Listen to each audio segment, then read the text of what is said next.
Hello, welcome to legal awareness web series. कोई 4 हफ्ते हो रहे हैं कि 8 मुस्लिम बच्चियां उदुपी में स्कूल में क्लास के अंदर बैठने की इजाजत नहीं पा रही। सीढ़ियों पर बैठी हैं, बैग और अपनी किताबें लिए हुए, लेकिन क्लास के अंदर आने की परमिशन नहीं। एब्सेंट मार्क किया जा रहा है। महाभारत के जमाने का एकलव्य और द्रोणाचार्य का किस्सा याद आता है कि एकलव्य को एक छोटी जात का होने के नाते राजगुरु से सीखने की इजाजत नहीं मिली, और जब सीख लिया तो गुरु दक्षिणा में अपने अंगूठे को कटवाना पड़ा। Government pre university college for girls का मामला है, उडुपी कर्नाटका का। मैं समझता हूं एक टीचर के नाते होगा कुछ भी लॉ। कोई पढ़ना चाहता है, टीचर पढ़ा रहा है, उसको क्लास में ना बैठने दिया जाए क्योंकि उसने अपने सर पर एक स्कार्फ रखा है। मेरी समझ से बाहर है। मुझे अंदाजा है कि दक्षिण कर्नाटका में राइटिस्ट टेंडेंसीज अपने शबाब पर हैं। आलिया असदी 17 साल की बच्ची है, सेकेंड ईयर में पढ़ रही है। कहती कोई ट्रांसपेरेंसी नहीं है डिबेट में। पहले साल में ऑफलाइन क्लासेस हुई, 2 महीने हिजाब के साथ क्लास की। प्रिंसिपल साहब का दावा है कि इनके मां बाप ने एडमिशन के वक्त इस कंडीशन से एग्री किया था कि बच्चियां हिजाब में नहीं होंगी। 17 साल की बच्ची कह रही है कि जब रिकॉर्ड चेक किया तो पता चला ऐसी कोई कंडीशन नहीं थी और ऐसी किसी कंडीशन पर एग्रीमेंट नहीं हुआ। फंडामेंटल राइट्स पर मैं ये वीडियो बना चुका हूं, आप लोग देखिए। वेवर नहीं होता फंडामेंटल राइट। किसी को हक नहीं है कि वो अपने राइट को वेव कर दे। सेंट जेवियर्स का जजमेंट है, 9 जज बेंच का। अगर पिछली जनरेशन ने कोई राइट वेव कर दिया तो फ्यूचर जनरेशंस को हक है कि उस राइट को क्लेम करें। प्रिंसिपल साहब के इस तरीके की बातों के बाद बच्चियों ने फिर से हिजाब पहनना शुरू कर दिया और इस मुसीबत में फंस गईं। दूसरी बच्ची है अलमस, उसको भी एंट्री डिनाई की गई सेकेंड ईयर में। प्रोफेसर्स ने थ्रेटन किया कि तुमको क्लास से बाहर कर देंगे। क्लास के बाहर खड़ी है, तब से अटेंडेंस नहीं है। पहले पूरे साल हिजाब में क्लास करने की इजाजत रही। मुझको इस्लामिक थियोलॉजी में पर्दा अलाउड है या नहीं है, इसमें कोई खास इंटरेस्ट नहीं है। मेरी थियोलॉजी की अंडरस्टैंडिंग डिफिशिएंट है। मैंने थियोलॉजी नहीं पढ़ी, मैंने लॉ पढ़ा है। देश का कानून क्या कहता है इस मसले पर, हाई कोर्ट्स के जजमेंट क्या हैं इस मसले पर, यूएस सुप्रीम कोर्ट इस मसले पर क्या कह चुका है, इस पर आज के एपिसोड में बात होगी। लेकिन सबसे पहले मैं बात शुरू करना चाहता हूं एक टैक्स की। वैसे तो तकरीबन 100 के करीब टेस्ट थे केरला में, किंगडम ऑफ ट्रेवेंकोर में, लेकिन मैं बात कर रहा हूं ब्रेस्ट टैक्स की। मुलाकर्रम मलयालम में कहते थे। औरतों पर यह टैक्स अगर उन्होंने अपने ब्रेस्ट को कवर किया 1869 तक, 150 साल पहले तक इजाजत नहीं थी अपर गारमेंट्स पहनकर पब्लिक में जाने की लोअर कास्ट औरतों को। बीबीसी की रिपोर्टर दिव्या आर्या ने पूरी स्टोरी की 2016 में। आर्टिस्ट मुरली टी के जो लेजेंड है ननगली, ये वो औरत है जिसने टैक्स अथॉरिटी को अपना ब्रेस्ट काट कर केले के पत्ते में रखकर दे दिया और फिर खून बहने से उसकी मौत हो गई। हो सकता है ये पूरी स्टोरी पूरी तरह सच ना हो, ये सिर्फ एक लेजेंड हो, लेकिन इस तरह के टैक्स की बात चार्ल्स एलन ने की एशियन अफेयर्स में अपने आर्टिकल में, कजरी जैन ने की, जेकब कैटेकल ने की। जहां तक इस्लाम में पर्दे का सवाल है, यकीनन थियोलॉजी नहीं जानता पर हिस्ट्री तो पढ़ता हूं।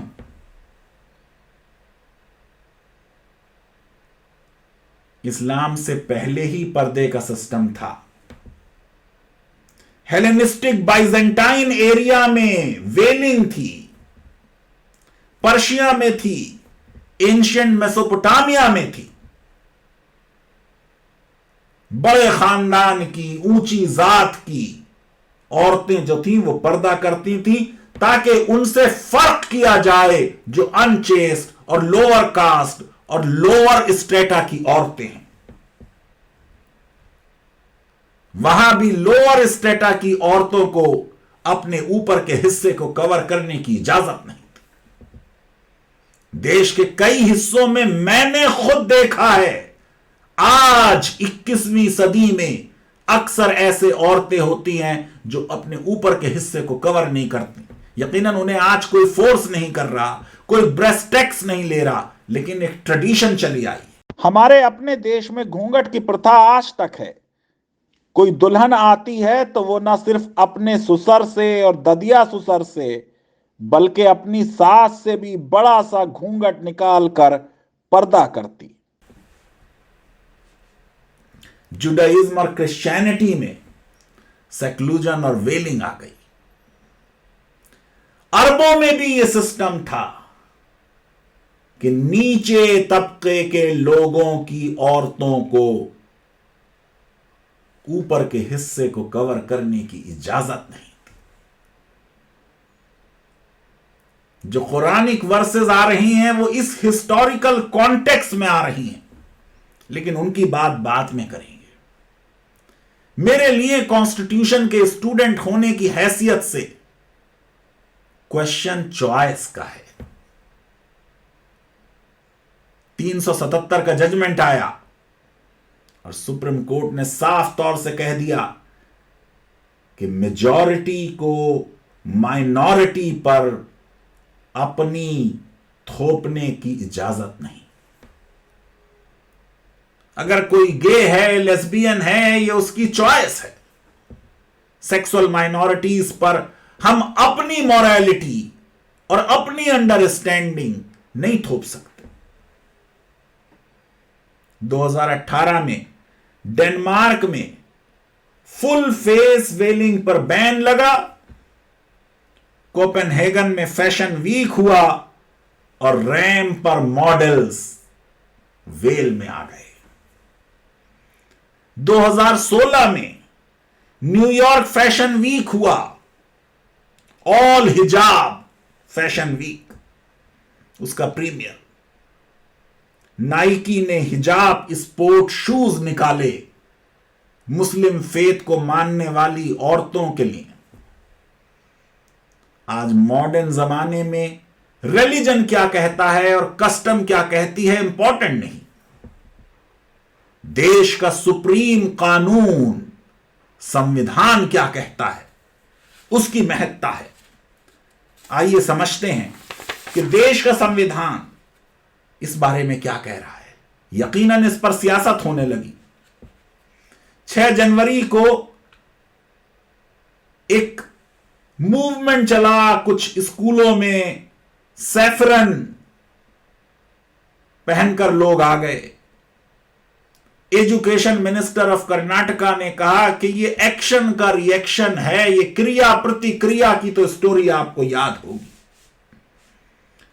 पोम्पाई कॉलेज में प्रिंसिपल ने कहा कि 5 साल से बच्चियां हिजाब में आती हैं, कोई किसी ने ऑब्जेक्ट नहीं किया। बच्चियों का कहना है कि गो के ये ऑल गर्ल्स कॉलेज है लेकिन प्रोफेसर्स तो मर्द हैं। वो एसर्ट कर रही हैं अपना राइट टू चॉइस। ये राइट टू चॉइस आर्टिकल 21 का हिस्सा है, ये संविधान का हिस्सा है। क्या लिटिगेशन हुआ है इस पे, अदालतों का क्या कहना है?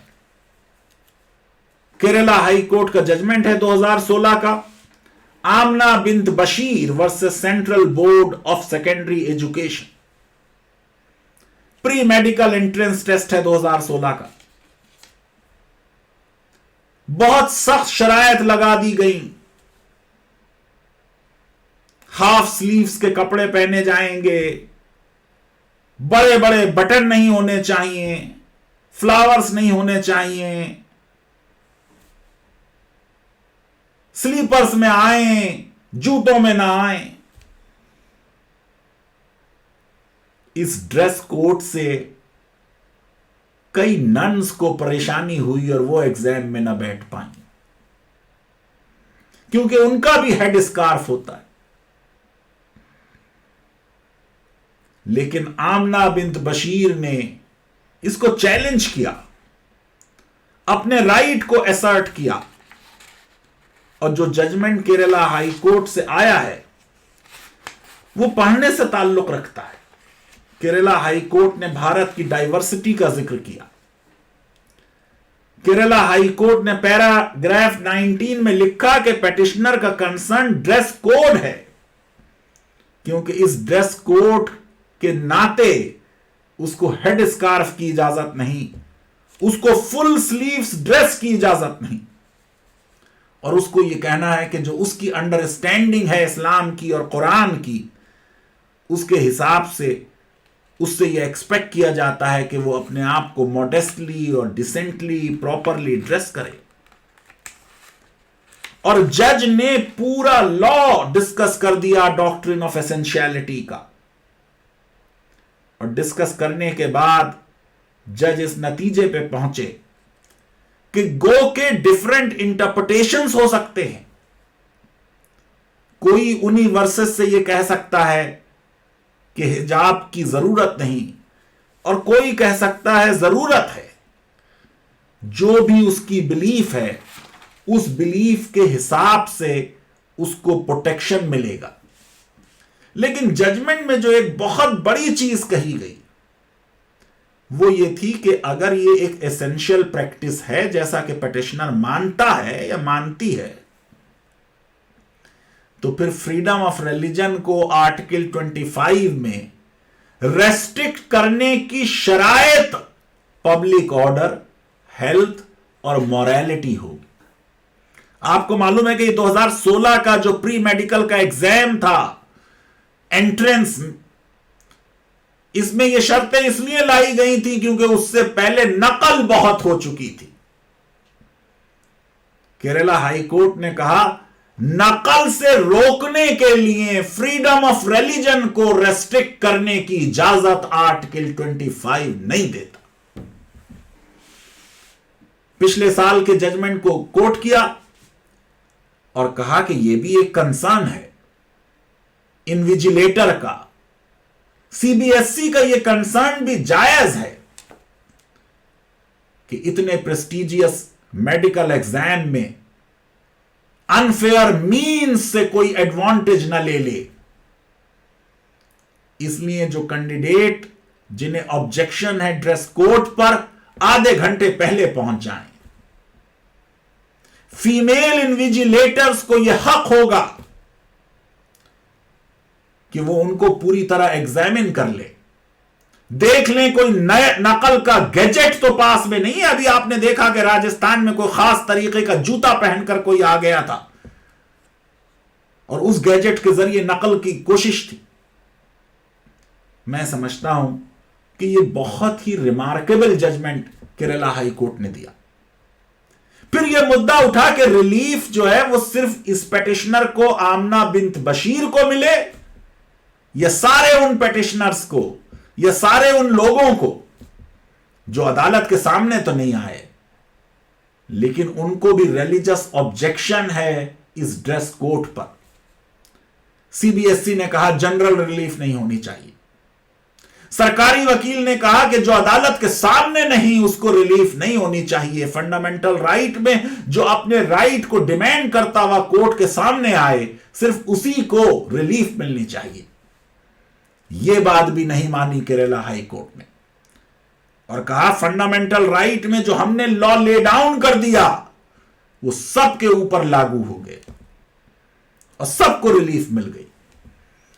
मैं जानता हूं कि कर्नाटका के लिए केरला हाई कोर्ट के जजमेंट की वैल्यू परसुएसिव है, बाइंडिंग नहीं है, लेकिन फिर भी क्योंकि यह करेक्ट इंटरप्रिटेशन ऑफ लॉ पर बेस्ड जजमेंट है इसलिए यह बहुत डिफिकल्ट होगा कर्नाटका हाई कोर्ट के लिए कि वो इस जजमेंट से डिफरेंट व्यू लें। इन एनी केस बच्चे हैं, पढ़ना चाहते हैं, पढ़ने वालों को इन ग्राउंड्स पर पढ़ने से रोकना यह कोई हमारी संस्कृति का हिस्सा नहीं।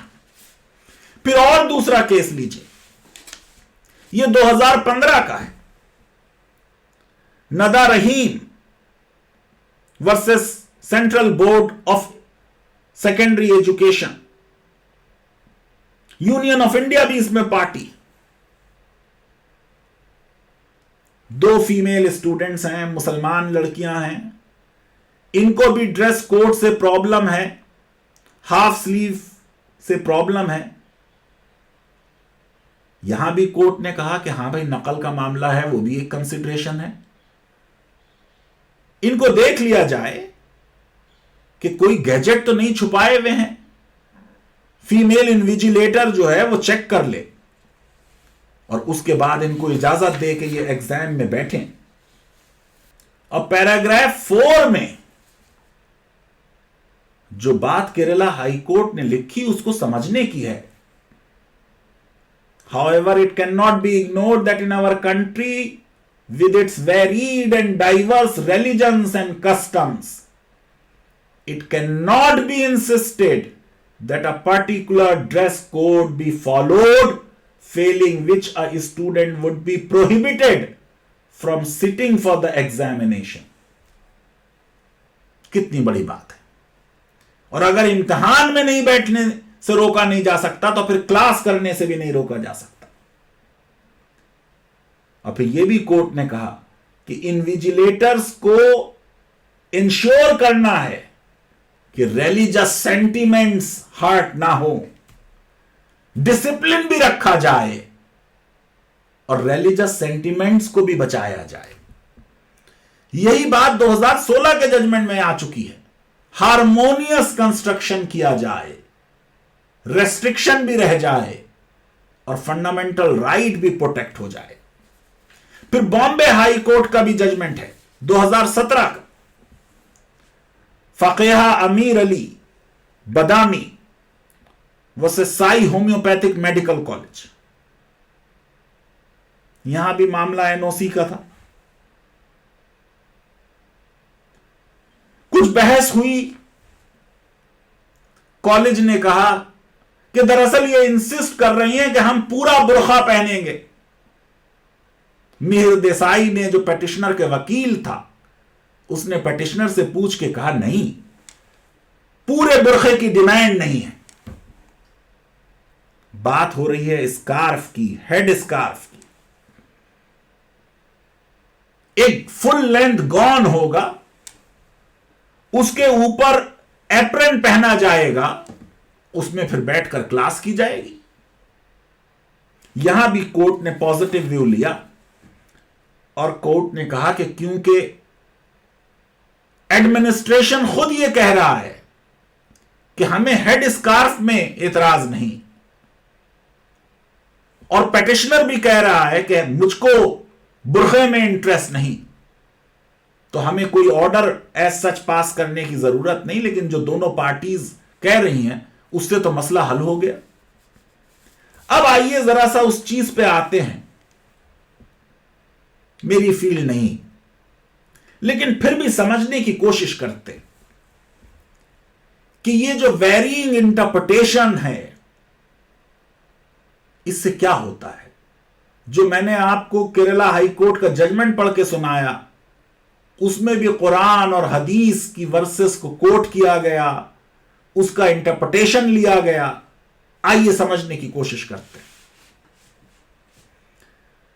सबसे पहले तो ये समझें कि ये चैप्टर 7 है, वर्स 26 है, जो कहती है, O children of Adam, we have bestowed upon you to cover your shame as well as to be an adornment to you, but the raiment of righteousness, that is best.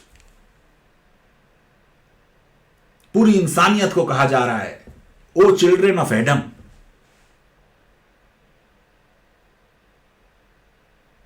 उन्हें बताया जा रहा है कि आप अपने को कवर तो करें, लेकिन परहेजगारी का लिबास, राइटियसनेस का लिबास सबसे अच्छा है।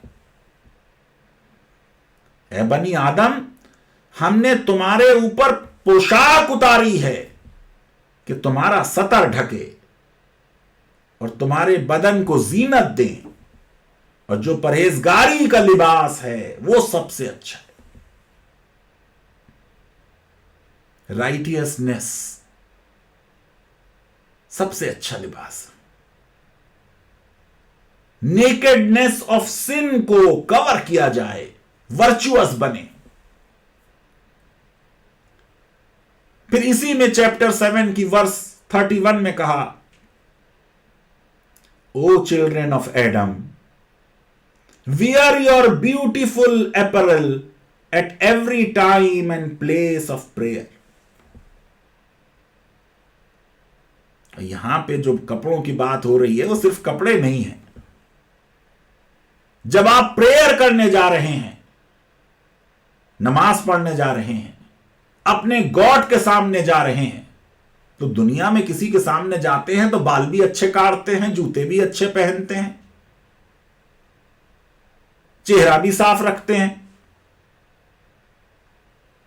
जब अल्लाह के सामने जा रहे हैं तो प्रॉपरली ड्रेस होकर जाएं, अच्छे लिबास में जाएं। फिर चैप्टर 24 वर्स 30 में पहले मर्दों के लिए कमांड आ रही है, say to the believing men that they should cast down their glances and guard their private parts, this is better for them. मर्दों के लिए भी आ रही है बात। आंखों का हिजाब। और फिर अगली वर्स औरतों के लिए आ रही है, say to the believing women that they should cast down their glances and guard their private parts. ये उनकी आंखों का हिजाब। फिर इसमें कहा जा रहा है, and not display their beauty except what is apparent, and they should place their khumr over their bosom. अब ये लिंग्विस्टिक बहस हो गई। 3 वर्ड्स हैं जिनके इंटरप्रिटेशन पर बहस है। हिजाब तो आप जानते हैं, बैरियर को या स्क्रीन को कहते हैं। खिमार, कुछ कहते हैं ये हेड स्कार्फ नहीं है। फेस को ढकना तो ये यकीनन नहीं है। इसका मतलब तो यह है कि कोई चीज जो ढक ले, क्योंकि प्री इस्लामिक अरबिया में जो औरतें पहनती थी वो एक कोई लूज सी चीज होती थी, सामने से खुला होता था, विद बूजम्स बेयर, तो कहा जा रहा है कि उसको ढक ले। और फिर एक तीसरा वर्ड है जिल्बाब, वो भी ड्रेस है। एक लूज ड्रेस की बात हो रही है। अब इसमें थियोलॉजियंस में बहस है कि इसका क्या मतलब है। कुछ चैप्टर 33 वर्स 59 सूरह अहज़ाब की कोट करते हैं, O prophet say to your wives, your daughters and the women of the believers that they should let down upon themselves their jalabib। ये प्लूरल है जिलाब का, जो मैंने अभी आपको बताया, एक लूज आउटर गारमेंट, एक गॉन की तरह बात हो रही है। कन्वोकेशंस में आप देखते हैं कि हम लोग सब गॉन पहनते हैं, जो डिग्री दे रहा है वो भी, जो डिग्री ले रहा है वो भी।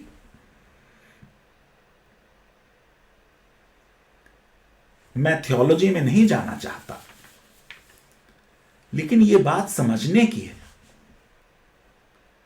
कि कहीं पर भी जो वर्ड हिजाब है वो कुरान में यूज नहीं हो रहा है in the sense of a dress. बात हो रही है कि आप अपने को अच्छी तरह कवर कर ले। बात हो रही है राइटियसनेस और वर्च्यू जो है उस पर फोकस रखें। मैं ये समझता हूं बेसिकली जो फ्रीडम ऑफ रिलीजन है उसमें जो पर्सन कंसर्न की अंडरस्टैंडिंग है वो बहुत अहम है। हमारी सुप्रीम कोर्ट का जजमेंट है कि बेसिकली फ्रीडम ऑफ रिलीजन जो है वो इंडिविजुअल की गॉड से रिलेशनशिप है। यूएस का भी यही लॉ है, यूएस सुप्रीम कोर्ट का जजमेंट है।